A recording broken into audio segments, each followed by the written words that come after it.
from home for the Wigan Warriors. The Super League playoffs get underway. It's Wigan against Bradford. It's an unlikely venue. It's a neutral venue. Can Wigan turn it to their advantage?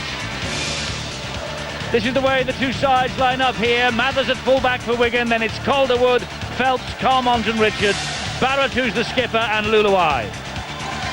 The forwards, Fielden, Hyam and Coley, Hanson, Bailey and Tompkins. And on the bench, Palliasina, Hock, O'Carroll and Smith. The coach is Brian Noble.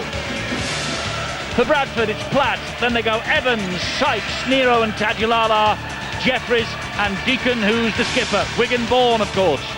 Vanganar, Newton and Lynch, Solomona, Finnegan and Langley. And the bench for Bradford, it's Harris, Morrison, Cook and Kopchak. The coach, Steve McNamara.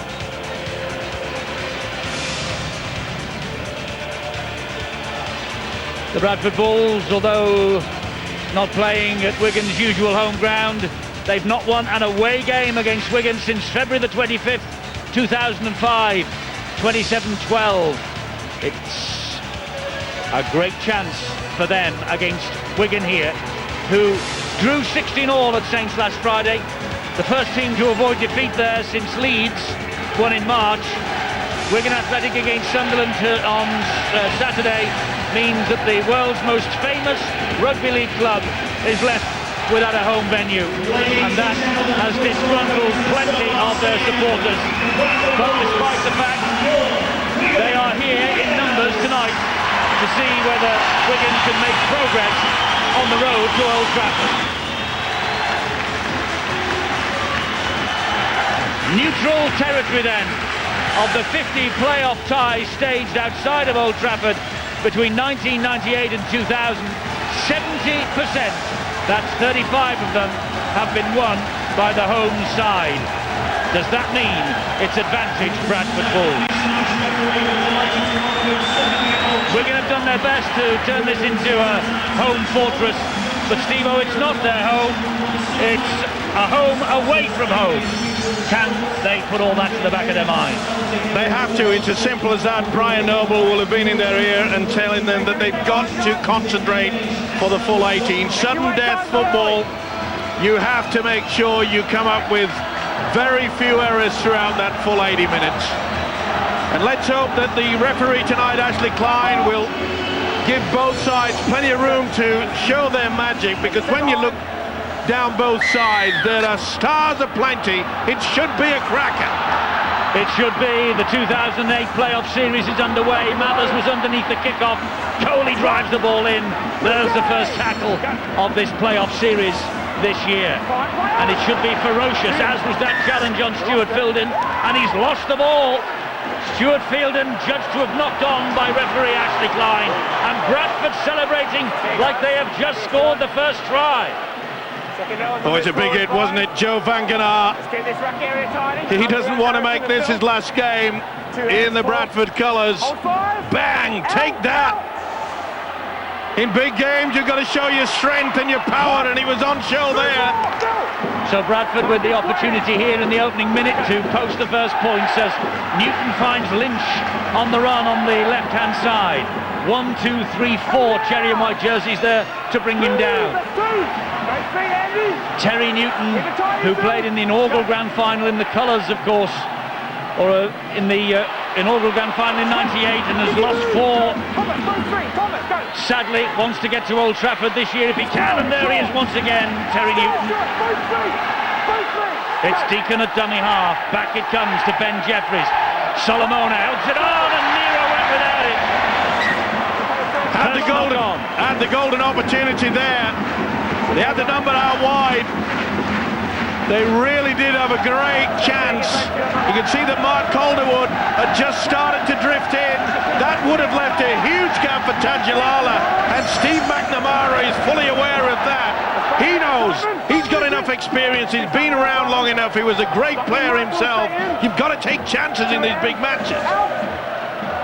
Well, Steve McNamara and indeed his opposite number, Brian Noble, were absolutely relaxed and laid back in the build-up to this about an hour or so before the kick-off. Took a moment to have a word with them both, and they both looked supremely confident. This is George Carmont, tackled by Ben Jeffries there. Scampering run from Richards, that was a big hit. Whoa, Sykes didn't miss either. The Bulls have come with a mission, and it's going to be rough and tough and cruel. This is Andy Coley, gets the ball away brilliantly to Mickey Hyam, and Hyam will try and cut them open down the middle. There is the Wigan coach, Brian Noble, in front of him Sean Wayne, Barrett with the kick, behind Tajulala. Michael Platt will come across and pick it up. Platt, who was in the Castleton side that won the National League Grand Final against Whitehaven on this very ground, 2005. Not a bad option there by Trent Barrett, realising that Michael Platt been out for quite some time, and the Wigan chase is to no avail. All offside, too quick out the blocks. First penalty of the match here. 2 or 3 for the official to select from. Vanganar there, just a glimpse of him. He said his farewells to Odsal a couple of weeks ago. Solomona with the first drive here, straight at Trent Barrett. Barrett stood his ground. You can see the difference that Steve McNamara, the Bulls coach, has instilled in the team for tonight. You very rarely see David Solomona just go in as a battering ram. He normally tries to twist in the tackle, looking for the opportunity to offload. He just wanted to use brute strength then. Lynch will drive it forward, stands and turns and gives it to Newton. Newton will take on his opposite number, Mickey Hyam, but with Andy Coley and Harrison Hansen there, the Bradford man is pulled to ground, 20 metres away from the Wigan posts. It's with Jeffries. Good run from Jeffries. Ludovic gets to him, he loses the ball, but illegally it was stripped from him. It's a penalty to Bradford. His team, the Carmont's got a lazy hand in there, and yes, he has. You could see the right arm just reefing it away. Looks in disbelief. Samoan says, "Not me, sir," but it will be, and not surprising that the man with the golden boot, Paul Deacon, will opt for a vital 2 points, Phil. Yeah, I guess this is perhaps a result of Wigan's goal line defence from last week against St Helens, where they were virtually impenetrable at times, particularly in the first half of the match. And as a result, whilst your team were at the strongest, Bulls, I think, via the best kicker in Super League after 27 rounds, they want to get 2 point lead, don't they? I mean, he's got an 84% success rate, you know. Of all the major kickers, he is the best. And he missed the playoff defeat against Wigan last year, Paul Deacon. He is a vital cog in this Bradford machine. And this is his first attempt at the opening points of the night. And he's successful with it. And the Bradford Bulls are ahead by 2 points to 0. And I think the lesson learned from 12 months ago, Steve-O, is that any opportunity that comes along tonight, I think the two teams will gobble the points up. You have to. It is sudden death. It's as simple as that. Sean McRae, you've experienced many of games like this. You've got to take those points when they're there. You certainly do, Steve, and I think we've just seen the difference between what a playoff game is compared to, say, a weekly round. I think in a weekly round, Bradford probably take the tap, maybe kick for touch, but try to keep the pressure on. Points tonight, I think both sides will score plenty of points, but I think it will be very, very tight. A penalty goal, possibly a drop goal, may separate these teams. James Evans will run the ball back. That's great chasing though from the kick-off by the Wigan Warriors. Evans, who will join Castleford when his Bradford duties expire in 2008. Newton waits the dummy half of Bradford, looks right and finds Vanganar. And the big powerful Kiwi drives it forward again on the third tackle. Newton is waiting once more. Pretty strong defence as well. You can see that Wigan, especially on that short blind side, they realise that the Bulls utilise it quite a lot. They're not hanging back. Not going to be caught out on this occasion. That's a tremendous defensive set from Wigan, just 29 metres made. Deacon. Good kick though, right down the middle. It'll bounce unkindly a little bit for Calderwood. He took a while to get to that, but Bradford are all inside the 10-metre zone. They've got to give the man who gets hold of the ball 10 metres grace, because as you'll see here, they were all in front of the kicker down this left-hand side. Well, David Solomona certainly was, and as he's got himself within the 10 metres. Well spotted there by Ashley Klein. Solomona inside. Chris Nero is the man, though, that Ashley Klein pointed the finger at and mentioned. But anyway, the penalty is given, and Wigan inside the Bradford half. A restart here with Cameron Phelps. He'll give it to Andy Coley. Frankie Hyam is waiting at dummy half. Won the grand final with St Helens in 2002. That's Joel Tompkins. Interesting to see how that Wigan will utilise Stuart Fielden. He really is back to his best. But they've kept him out of the action so far. They're watching Barrett very closely, aren't they? He was the man of the match in the corresponding fixture in the playoffs at Odsal 12 months ago. This now Stuart Fielden. Fielden stands, gets the ball away to Richie Mathers. Bradford now, it's their turn to swarm in defence.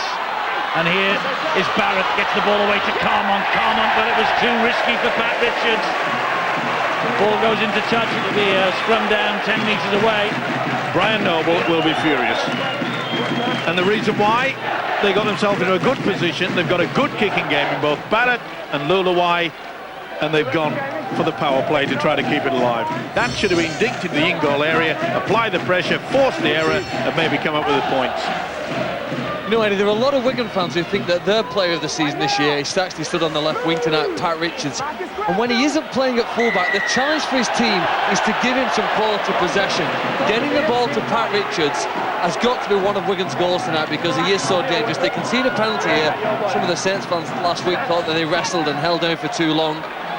Ashley Klein, who has them for the third week in a row, wasn't having that. Yes, so it's another penalty to the Bradford Bulls. That's their third. Wigan have had one. Bradford are in possession. They lead, as you can see, by 2 points to 0.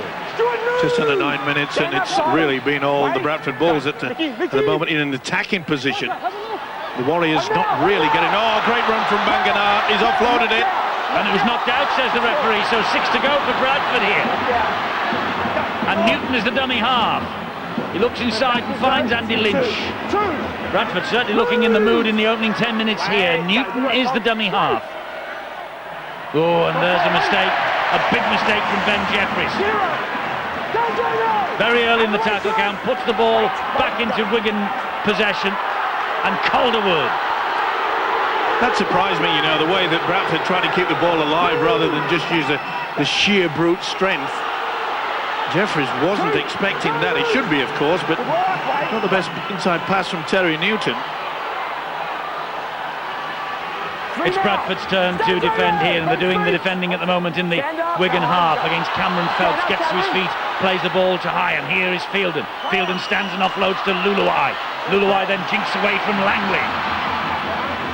Lulawai gets Wigan over the halfway line. Good run from the New Zealand test scrum half. Hyam gives it to Trent Barrett. Barrett will drift the ball behind Semi Tajulala. That's a good kick too. It's a terrific kick, but it just had a little too much weight behind it. Well, I know the Wigan side came here to practice at the Stobart Stadium, and that's the one thing that perhaps could go against Wigan, is the fact that the likes of Lulawai and Trent Barrett, Phil Clark, they know the JJB Stadium inside out, and yet it's got to be a disadvantage in the kicking game for them tonight.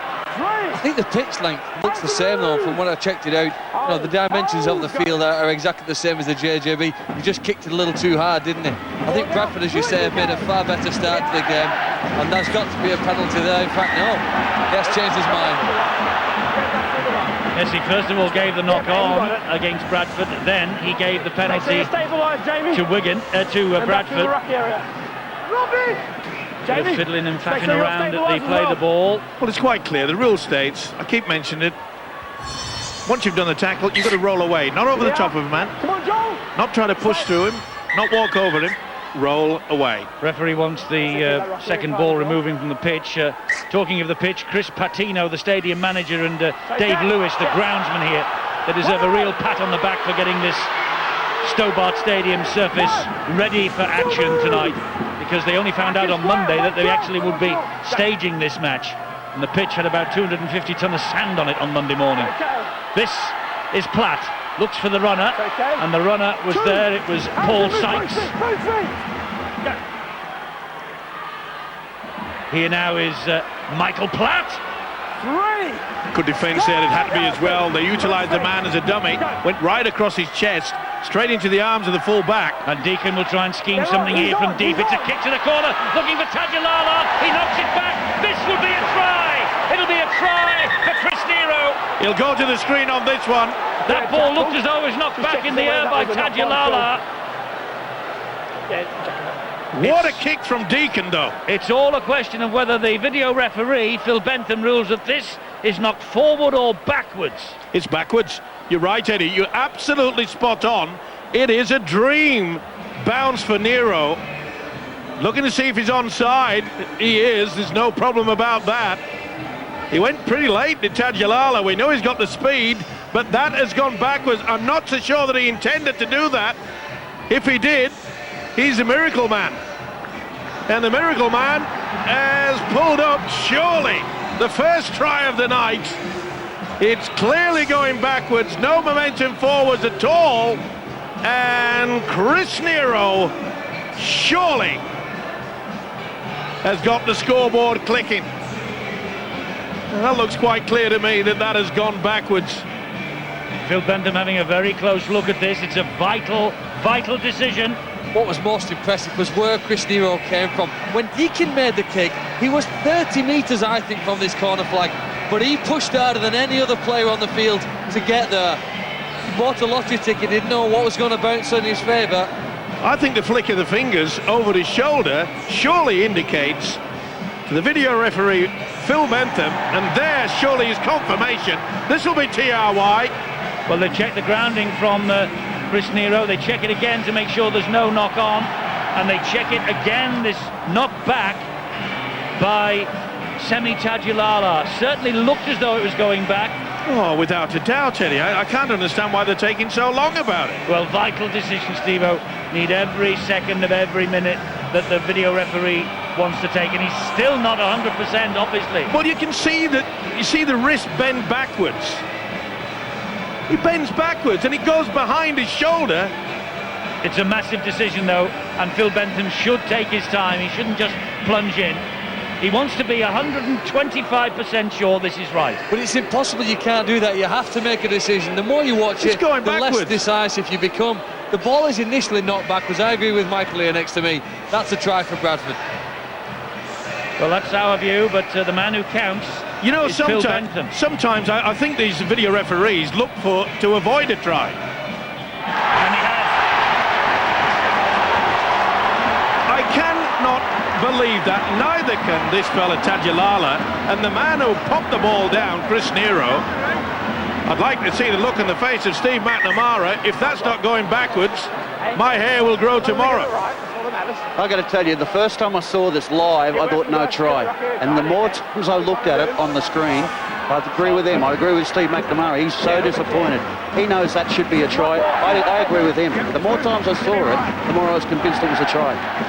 Well, the Bradford coach, the Bradford players simply have to put that behind them now.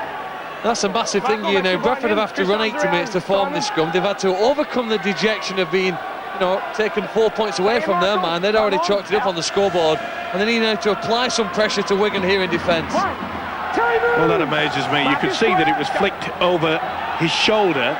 Well, the referee, video referee Phil Bentham confirms it was a knock-on in his view.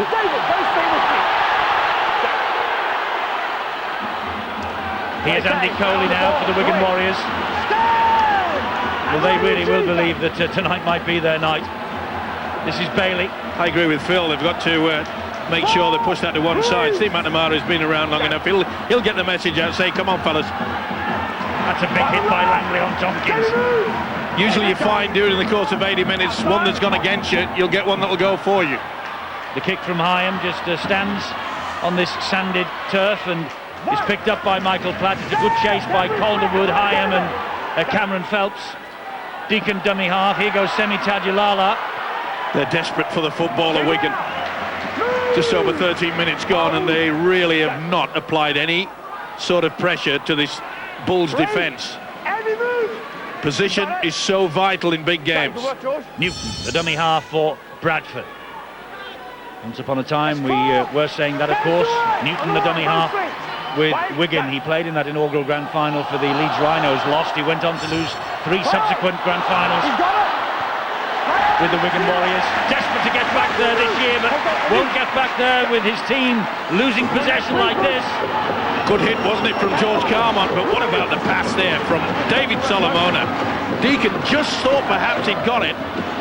Now this is where he could consolidate. The Warriors have got to make sure they camp down there. Hyam waits for Wigan. Bailey is the runner on his shoulder on the right. 3 converge on him and bring him down. I'll be surprised. Waiting again. I'll be surprised if Wigan go wide. No, that's the way to do it. Pull in the defence. Maybe one more drive and then Luluai or Barrett takes control. Luluai's there, ball back on the inside to Mathers. Great tackle on Mathers. Finnegan battled him. Last tackle here then for the Wigan Warriors. Barrett will put the ball to the air, looking for Calderwood. Tajidala is underneath this, his palm backwards. Still the last tackle, it's the turnover. Oh, he could have gone anywhere, couldn't it? Oh, Joel Tompkins looked as though he was going to get an easy opportunity. Knocked back by Phelps. It certainly hit a Bradford player. I couldn't quite see who it was, but it ricocheted back. Lucky to get away with that. Big Palliasina is on the field. Vanganar remains out there, a quarter an hour gone for Bradford. He's got to do some extra work, you know. There's the big fella Joe Vanganar, because I reckon that Bradford have taken a huge gamble with bringing back Glenn Morrison. Vanganar has done his stint now. He goes off to be replaced by Cook. Deacon was the kicker. It goes straight down the middle, and underneath it is the Wigan fullback Richie Mathers. That was a cruncher from Paul Sykes.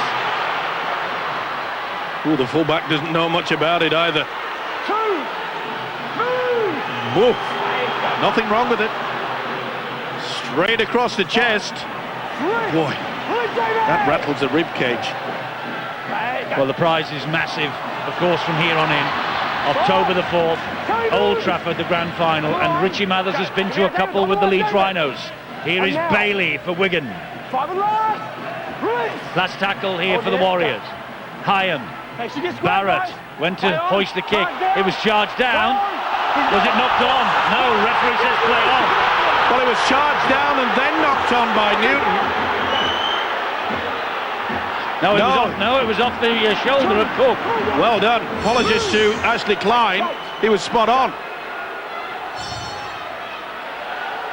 6th time that these two clubs have met in the playoffs.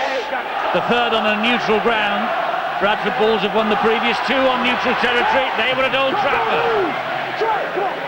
This is Deacon at dummy half for them. Now it's Newton. Back on the inside to Lynch. Lynch having a big opening to this match. Great offload to Newton. Taking on Palliasina, taking on Field and Terry Newton. That's the last one for Bradford. Some of the Wigan players, they've fallen off the tackle. Half breaks are coming fast and furious. It's a high one into the corner. Great kick from Deacon. Not back by the Wigan man, says the referee. So Mathers tidies up. Eddie, it's a really intriguing battle here between the two sides tactically. What they're using is the middle third of the field. You don't see the sides go to the edges too much here. You see plenty of dummy half running, plenty of hit-ups. They're trying to tire out each other around the middle unit so that they can then open up the field of play. Here's a penalty to Wigan, which will take a lot of pressure, ease a bit of pressure on them. All the Wigan supporters on their feet and applauding that decision by Ashley Klein. The penalty count 4-2 in Bradford's favour. Needless to say, the Wiganers who've travelled to witness don't believe that Mr. Klein has given them a correct rub of the green, but I tell you what, the video referee decision that came earlier is contentious, to say the least.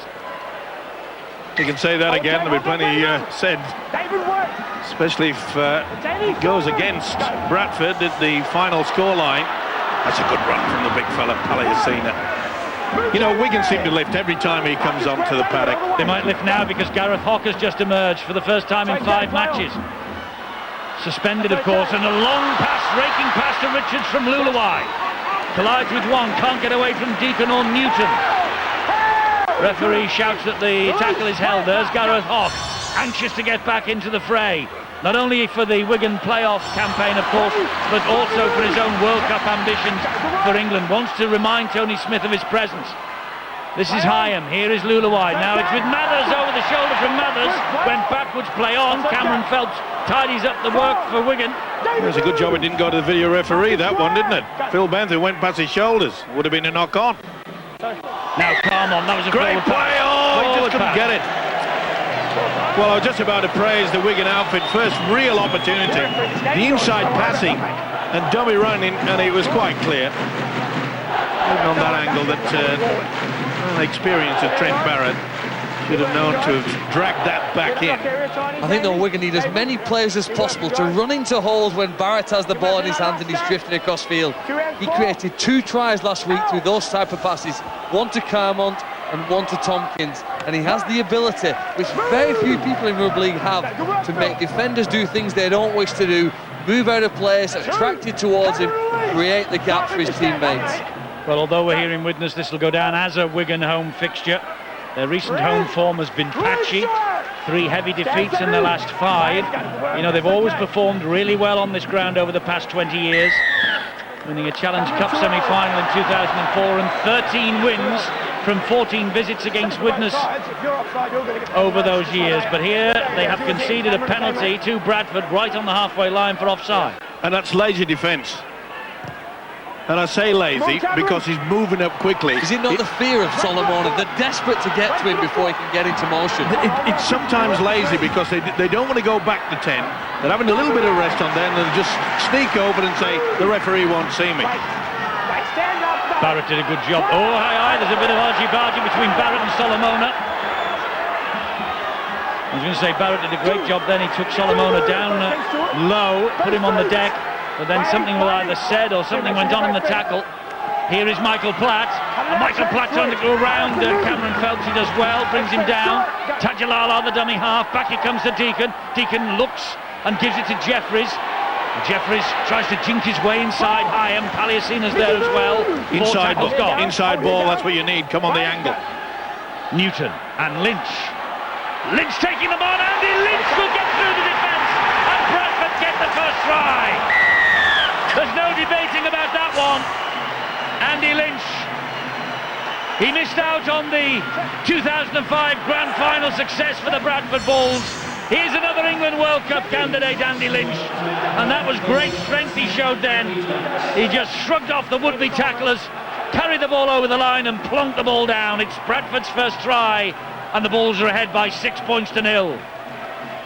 Well, Andy Lynch is not noted for having very good fend, but he has on that occasion. Get out of the way.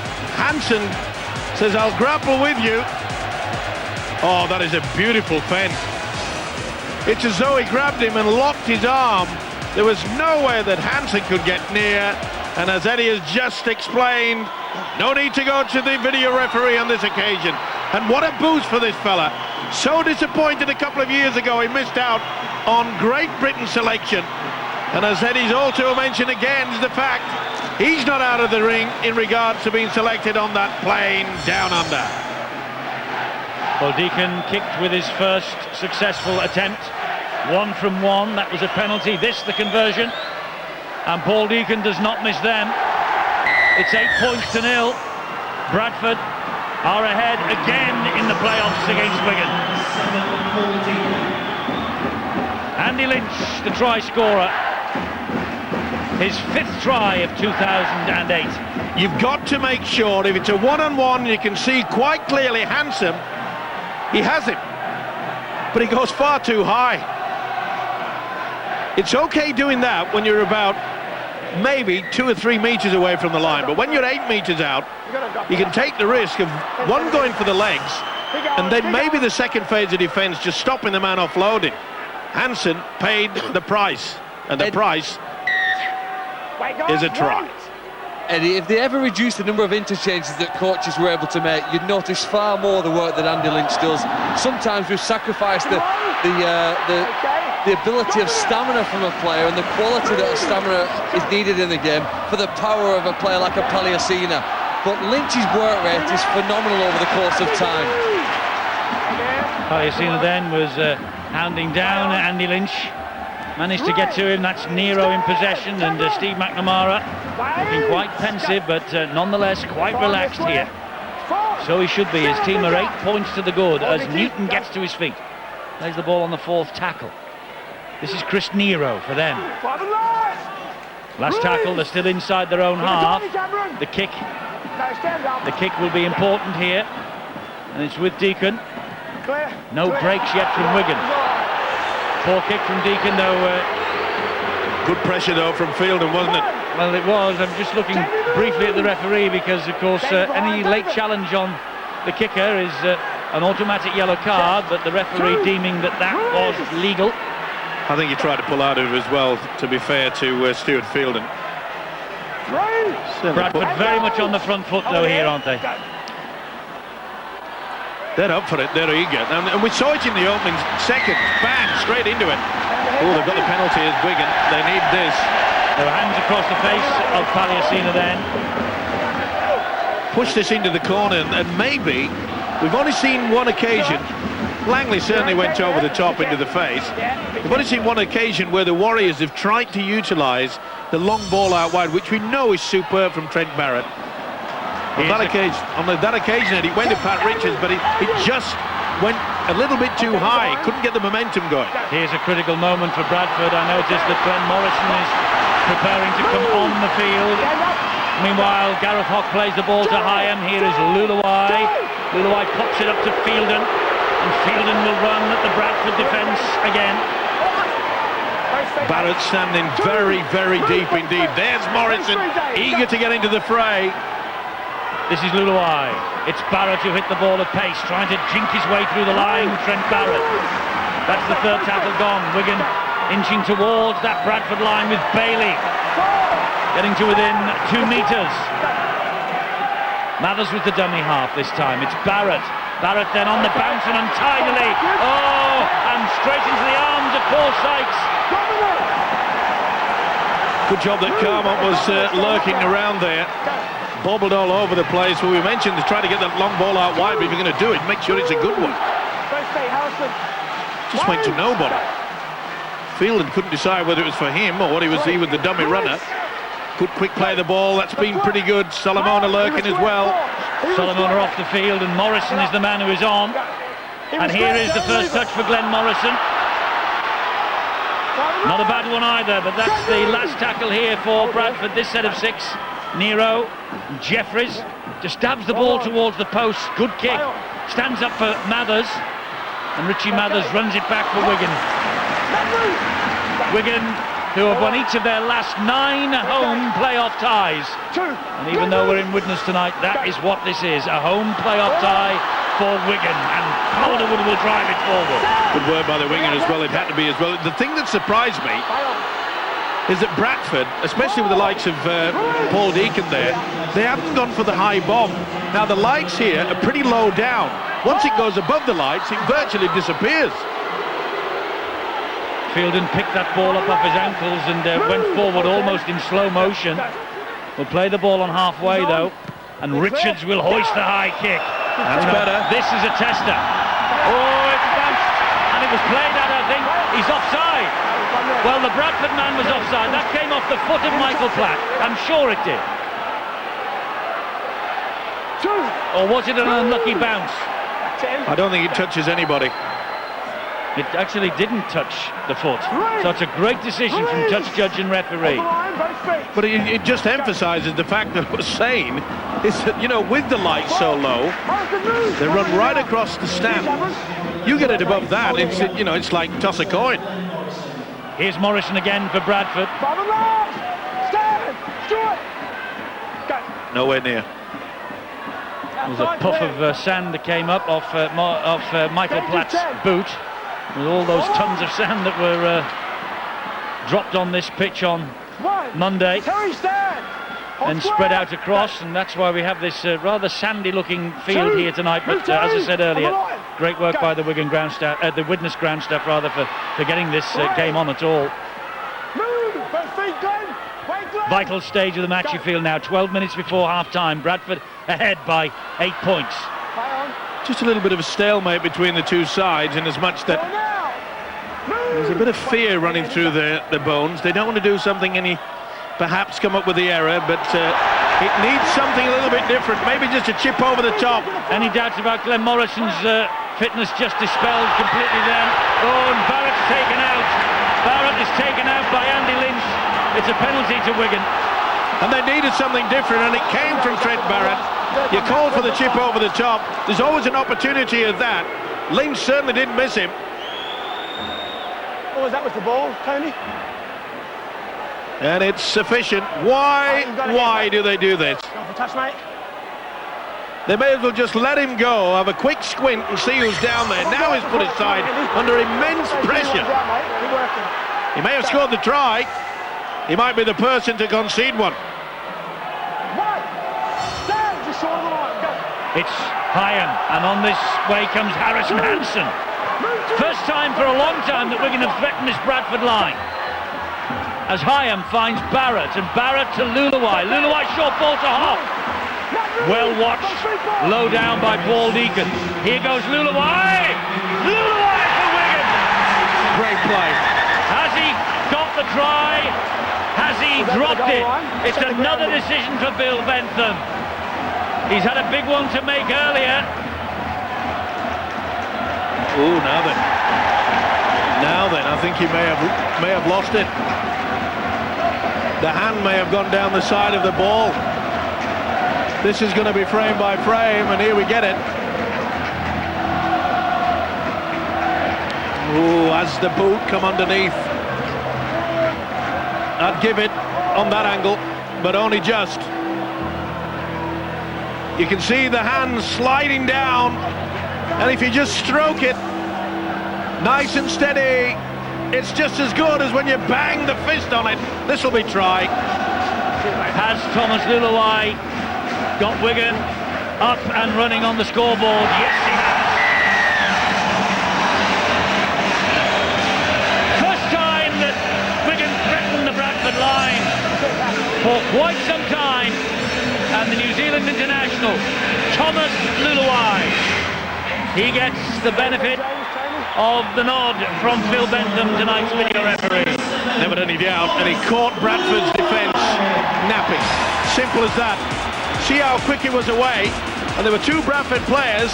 They had their backs to them. All came about from the chip over the top. Lynch, he didn't have to do that. They had numbers, they had men there. It could have been diffused quite easily by Ben Jeffries. And the halfback for Pat Richards. Wigan are back within two. Super League's leading point scorer for the second year in a row. Pat Richards adds the two to Thomas Luluwai's four. Tremendous work. You can see there that Deacon and Andy Coley, sorry, not Andy Coley, should I say, it was Matt Cook, that was very, very slow.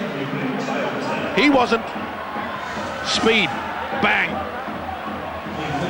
Game on. This is a cracker. Well, very much so, but Wigan have been playing second fiddle, haven't they, to Bradford, and they only are 2 points adrift. Well, it's one of the first times that they've actually put pressure on Bradford's line. They've got down there, they've made error after error. Their kicking game hasn't been brilliant, apart from maybe the Pat Richards kick that nearly brought rain. But one thing I did notice, when Thomas Luluwai put that ball down, Paul Deacon tried to make out that it had been put down short. He got up and ran with the ball, but he hobbled. I'm just going to keep an eye on him for a while. I think he's carrying some sort of problem out there, Paul Deacon. That may be significant for Bradford. Little drift kick through by Joel Tompkins is picked up by Platt. Phelps is the man who gets there, and there is Deacon. You're right, Sean, he is limping a little. And Justin Harris comes on the field to take the place of Terry Newton. And Paul Deacon left the field last week in the game against Castleford, about the halfway stage, didn't reappear in the second half, so it may be an injury that he's taken into the game, and one that's been aggravated as the match has progressed. But Justin Harris, rugby league career that has spanned now 399 appearances, and he's on the field with 8 minutes to go in the first half. There he is, dummy half, giving the ball to Paul Deacon.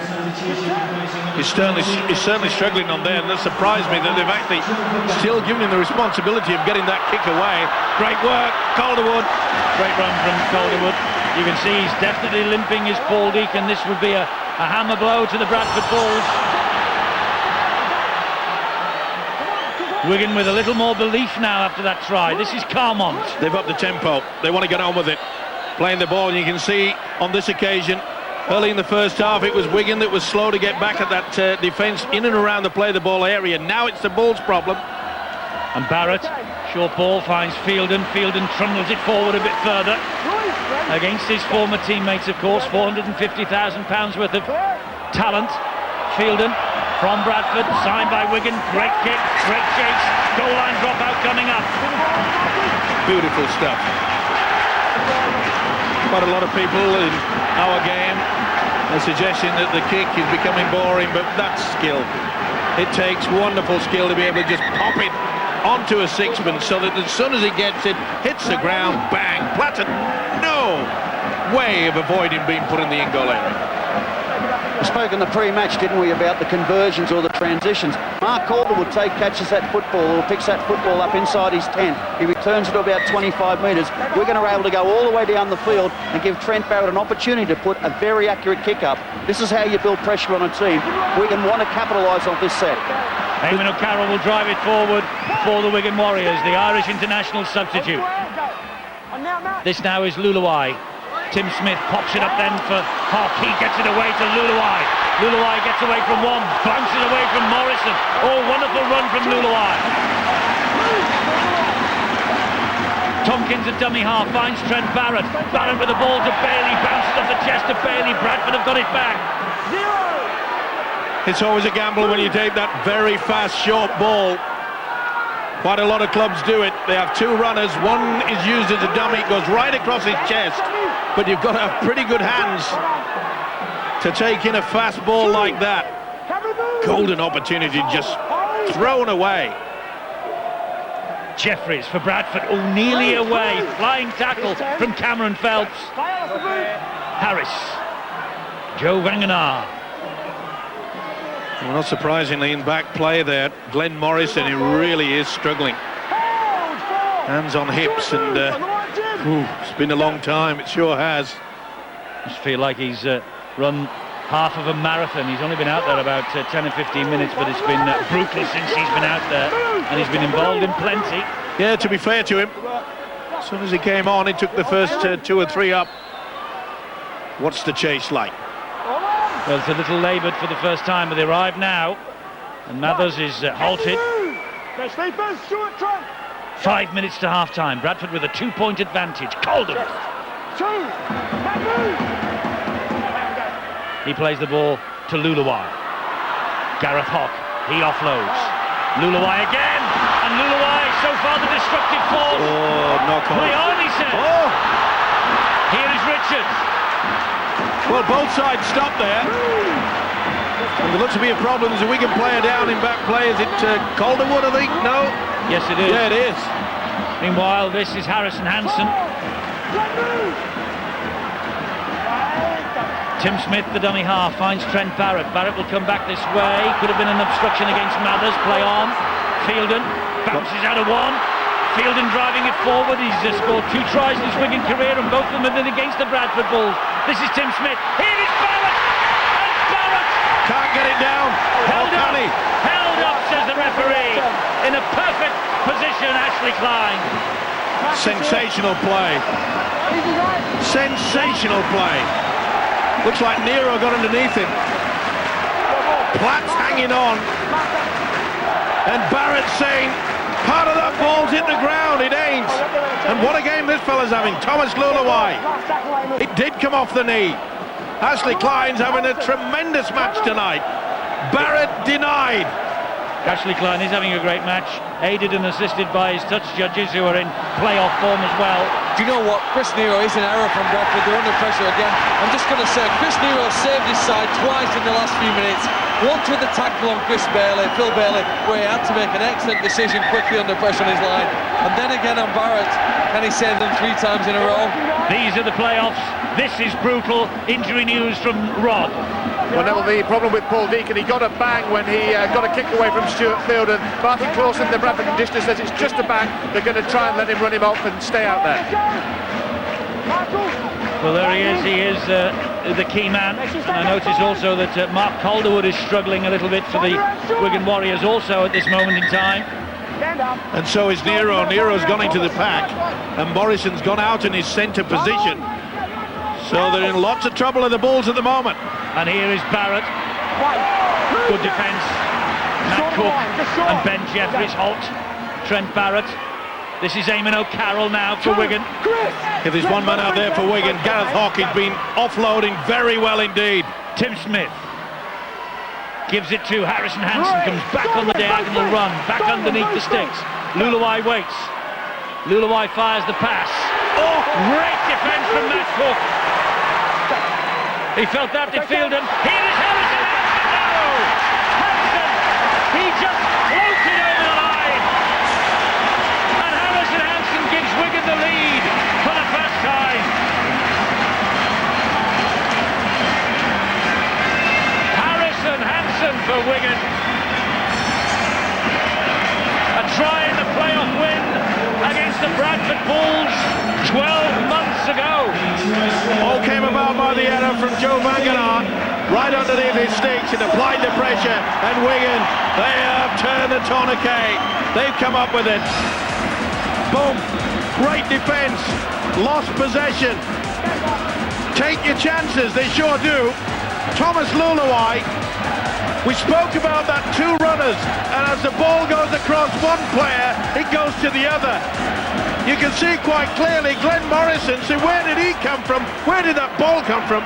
Hansen looked as if to say, hey, there's nobody in front of me. I think I'll score. It was comical.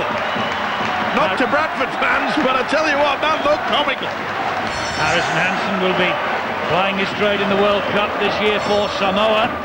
And Pat Richards could be flying his trade for the Irish. But all that's in the future. The present is the Engage Super League playoffs in 2008, and Wigan with a 4-point advantage as we approach half-time. There's the tight pass, there's the two runners. You can see there Morrison saying, we're going for the same fella. Hansen goes, oh, hello, nice dive.